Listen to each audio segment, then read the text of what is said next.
Hello everyone, I welcome you all.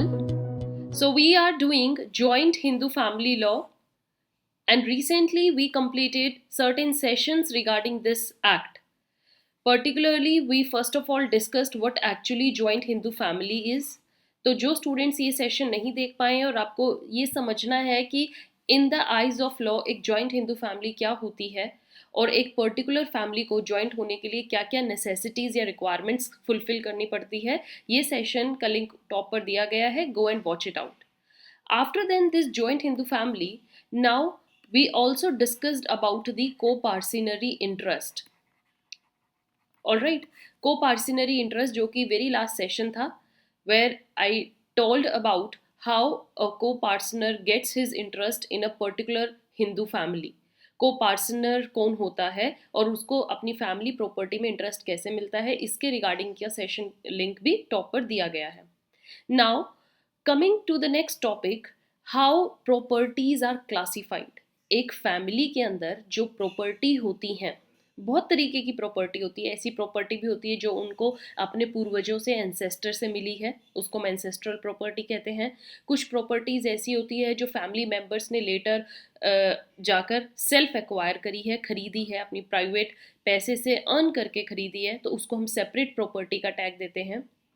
कुछ properties ऐसी होती हैं जो आपको अपने ही एल्डर लोगों से पास ऑन होके मिलती है, मीन्स सक्सीड करते हो आप उनको. फॉर एग्जाम्पल फादर की प्रॉपर्टी सन पे जाती है, सन की प्रॉपर्टी ग्रैंड सन पे जाती है. कुछ प्रॉपर्टीज़ ऐसी होती हैं जो कि आप एट द टाइम किसी फैमिली से आपको मिलती है, मीन्स पर्टिकुलर मेंबर्स के नेक्स्ट जनरेशन नहीं है, उनके जो सक्सेसर्स हैं वी कैन से वो नहीं है, तो वो property right on to the next generation को पास हो जाती है. सपोज कीजिए, I will give here example. Father हैं, एक मदर है, उनकी प्रॉपर्टी है, आगे उनको कोई चाइल्ड नहीं हुआ है, means they are childless couple. तो ये प्रॉपर्टी जो इनकी होगी they will pass to their brother, right. अब ये फादर अपने ब्रदर को वो प्रॉपर्टी दे देते हैं. तो यहाँ पर ये प्रॉपर्टी क्या हुई, उनकी एक्चुअली में एंसेस्ट्रल प्रॉपर्टी नहीं थी बट उनको पास होकर मिली है. तो इन्हीं प्रॉपर्टी को क्लासिफाई किया गया है. हम समझेंगे कितनी तरीके की एक फैमिली में property. I just give an brief intro to you. To listen and watch complete session, you have to follow this session along with me.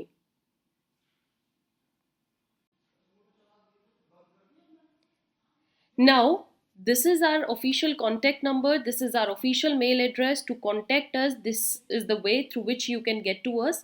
You can send your queries, your doubt, your real life problems. If you have any legal matter in your life, you can freely share with us and we will give you the best solution for it.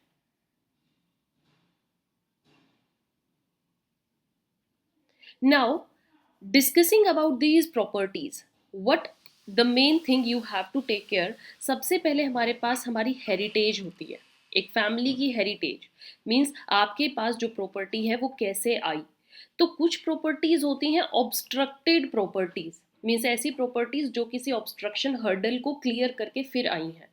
कुछ properties होती हैं unobstructed heritage, means freely it's वो आपकी ही थी, आपके पास ही आनी थी, बिना किसी रुकावट के आप उस पर्टिकुलर प्रॉपर्टी के मालिक हुए, वो है unobstructed heritage. Let's discuss them in detail. First of all we will see what actually unobstructed heritage. Name से ही क्लियर है, unobstructed, no obstructions, free thing. Property in which person acquires an interest by birth.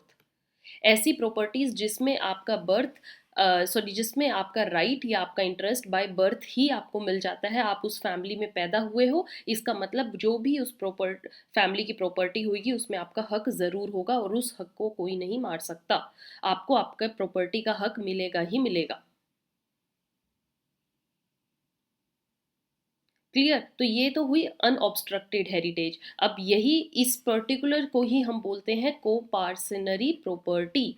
Means ऐसी property जो कि 4 generations तक आप उसमें share कर सकते हैं. हमने देखा था को-पार्सनरी क्या होता है. जिसको को-पार्सनरी अच्छे से समझना है, on the top I am providing you link कि how property passes to coparceners, who are coparceners, ये अच्छे से समझिए. तो जब किसी फैमिली में आप का जन्म होता है, since the time you took birth you get interest in that property, और जब आप मेजर हो जाते हो आपका हक मिल जाता है. Because right to the property is not obstructed by owner. कोई भी आपका जो हक होगा उस पर कोई भी ऑब्स्ट्रक्शन या क्वेश्चन रेज कर ही नहीं सकता। You are born in that family, you get the right to acquire the property. Example देख लेते हैं अनऑब्स्ट्रक्टेड हेरिटेज के क्या होते हैं। जैसे कि ऐसी कोई भी प्रॉपर्टी जो कि फादर की है, एक हिंदू फैमिली में, सपोज कीजिए, आप अपने से रिलेट कीजिए, जो भी आपकी फैमिली आपकी फैमिली में जो भी प्रॉपर्टी आपके फादर्स की थी, ग्रैंड फादर की रही है, वो लेटर ऑन पास होकर आपको मिली है। तो फादर्स फादर से या फादर्स फादर्स फादर से मीन्स ग्रेट ग्रैंड फादर से जो आपको प्रॉपर्टीज आई हैं वो आपकी फैमिली प्रॉपर्टी हैं, वो आपको बर्थ से आपके पास आती रही हैं। And main thing here, I am putting here star. ये हाँ, ये क्वेश्चन आपके इंटरव्यू या प्री एग्जाम्स में पूछा जा सकता है। What is this?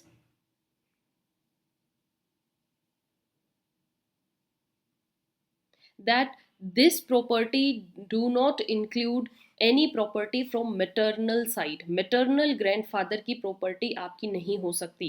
paternal side से आपको हक है मिलने का सारी properties। maternal side means जो आपके मदर साइड की फैमिली है, वहाँ से आपको प्रॉपर्टी मिलने का अधिकार नहीं है। वो तभी मिलेगी जब वहाँ पर कोई कोई नेक्स्ट जनरेशन नहीं है। सो मेटर्नल ग्रैंडफादर की प्रॉपर्टी पे कोई हक नहीं होता, वो आपकी अनऑब्स्ट्रक्टेड हेरिटेज में नहीं आती।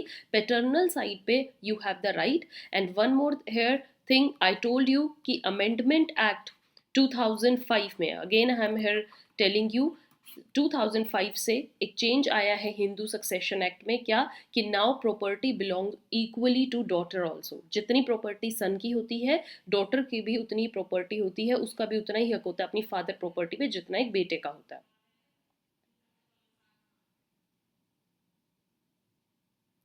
All right, so this is all about unobstructed heritage. Moving to the obstructed, अब आ जाती है ऑब्स्ट्रक्टेड। देखा जाए तो इट्स ऑपोजिट टू अनऑब्स्ट्रक्टेड।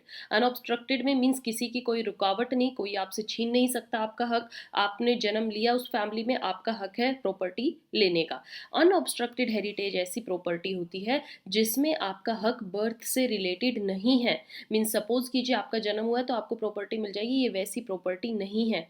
जबकि इस प्रॉपर्टी पे राइट आपका तभी अराइज होता है जब देर is the death of the last owner. Means ऐसी कोई प्रॉपर्टी जिसको आगे सक्सीड करने वाला कोई नहीं है, मीन्स उनकी नेक्स्ट जनरेशन नहीं है, दे आर चाइल्डलेस, और जो लास्ट ओनर था उसकी भी डेथ हो गई। मतलब अब इस प्रॉपर्टी के जो भी ओनर था अब कोई नहीं रहा। राइट अब ये जो प्रॉपर्टी है एक तरीके से it's barren, nobody is it's owner without living male या फीमेल इश्यूज। ओके, नेक्स्ट कोई मेल या फीमेल सक्सेशन लाइन में नहीं है। लास्ट ऑनर जो था उसकी खुद की डेथ हो गई है, तो अब इस प्रॉपर्टी को पास ऑन किया जाएगा to the as per the act, और वो तभी आई आपके पास जब इनकी डेथ हो गई। तो ये एक ऑब्स्ट्रक्शन थी। ठीक है, ये प्रॉपर्टी आना तभी था जब इनकी डेथ हो जाती और इनके पास कोई भी नेक्स्ट जनरेशन नहीं होती। So because right is obstructed by the existence of owner, once the owner dies or there is the non-existence of owner, only then the property passes to you. So this is obstructed heritage.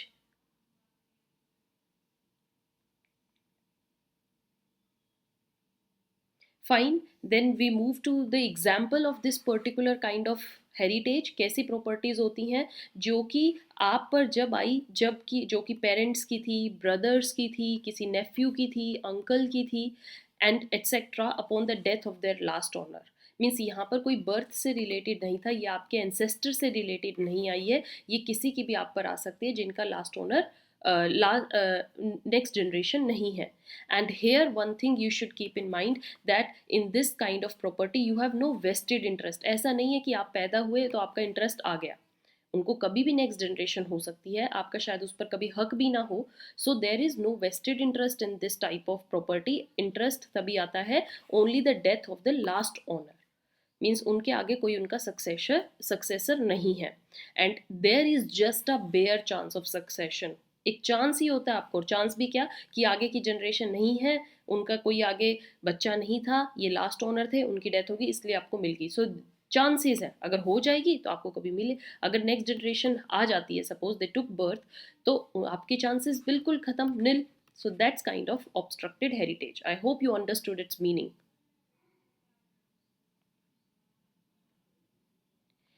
Now for your knowledge, for your complete understanding, I have made a flow chart for you, ताकि ये flow chart आपके mind में imprint हो जाए. देखिए flow chart हम क्यों करते हैं, वो इमेज आपके माइंड में रहती है, आपको लॉन्ग लास्टिंग याद रहती है कि चीज़ें कैसे क्या थी. तो बेसिकली एक हिंदू फैमिली में प्रॉपर्टी कैसे क्लासीफाई होती है और क्या होती है. तो देखो प्रॉपर्टी दो तरीके की होती है एक जॉइंट हिंदू फैमिली में, ध्यान दे दीजिएगा अच्छे से. One is joint family property, एक होती है सेपरेट प्रॉपर्टी. समझिए, एक जॉइंट फैमिली, एक सेपरेट. जॉइंट फैमिली प्रॉपर्टी क्या होती है, इन इट ऐसी प्रॉपर्टी जिसमें जो जितने भी को पार्टनर्स हैं उनका जॉइंट इंटरेस्ट है, कॉमन इंजॉयमेंट है, कॉमन प्रॉपर्टी है, सबका जॉइंट पोजेशन है, कोई इसका एक सेपरेट मालिक नहीं है. और प्रॉपर्टी आप पर आती जाएगी सक्सेशन से, सर्वाइवरशिप का इसमें कोई रोल नहीं है. मीन्स आप नेक्स्ट जनरेशन आए हो, आपने उस फैमिली में बर्थ लिया है, आप उस प्रॉपर्टी को सक्सीड करोगे. So there is the interest by birth. Joint family property में बर्थ से आपको हक मिल जाता है, हम ये मान के चलेंगे. अब आ जाती है next separate property. Separate property क्या होती है, ऐसी प्रॉपर्टी जो जॉइंटली नहीं होती. आपने जॉइंट में रहते रहते बट आपने वो अलग से एक्वायर करी है, अलग से खरीदी है, अपनी मेहनत से खरीदी है. So that self acquired property.